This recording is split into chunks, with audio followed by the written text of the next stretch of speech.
Sveiki visi, radau minutėlę, visgi nusprendžiau stabtelti ir padaryti trumpą įrašiuką. Tikriausiai daug kas matė, kas nematė, būtinai pasižiūrėkit filmą, dokumentinį filmą, kas yra moteris. Labai įdomus filmas iš tikrųjų. Labai daug minčių, išvadų ir tiesiog priblaškiančios tiesos. Tai va, kas yra moteris, pasižiūrėkit. Lygiai taip pat jau nesykin norėjau padaryti įrašiuką ir visgi dabar darau, radęs minutėlę, kaip sakant, sustojęs šalikeliai. Tai va, noriu užklausti tokią temą jums, kad pamąstytume visi, kas yra žmogus ir kas yra žmogiškumas. Tai yra žmogus, kaip čia pasakyti, tai yra kaip ir du susiję betarpiškai dalykai. Bet iš tikrųjų permastykit, jeigu jūsų mažas vaikas paklaustų, sakykime, kas yra žmogus, ką jūs jam pasakytumėt.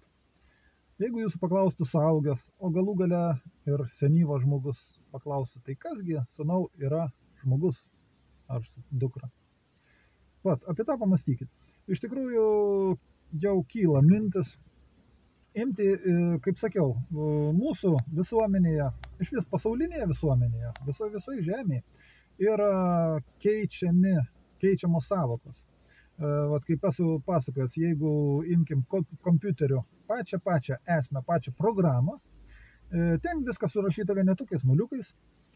Ir sakykim, kad tokia tai vienetukų grupė yra vat tas dalykas, o tokia vienetukų grupė, sakykim, spalva vat tokia yra. Ir vat tuos dalykus mums labai po biškį trynė ir trina. Ir keičia taip, kaip jau dabar tiek įsibėgėjo, kad keičia kaip kas nori, kas prieina prie mass medijos.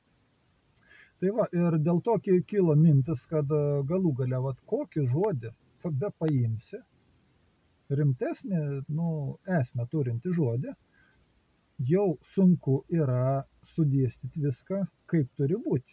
Išdėstyti dar galima, bet kada sudėstai esmę, pamatai, kad iš tikrųjų šiame pasaulyje tokio suvokimo jau nėra, koks turi būti. Jis yra arba iš dalies pakeistas, arba iš vis apverstas.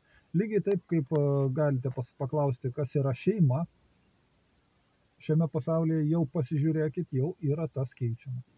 Ir va tokie dalykai. Todėl visgi nutariau laiks nuo laiko paimti, padaryti tokią, sakykim, nežinau, žodinėlį. Tai va, komentuokit, būtų malonu su bendraminčiais, ar ne bendraminčiais, padiskutuoti, kas nebijo, o jeigu bijote, jūs tarnaujate lygiai tai pačiai sistemai, ant kurios pykstate. Tai kaip sakant, jūs pykstate ant lenciūgo, kurį patys tempėtės savo ant kaklo. Tai va, galime padiskutuoti, kas norite. Norite per TikToką, norite dar kur nors. Jeigu yra klausimų, rašykit. Laukiu patiktukų, tam kartą tiek iki.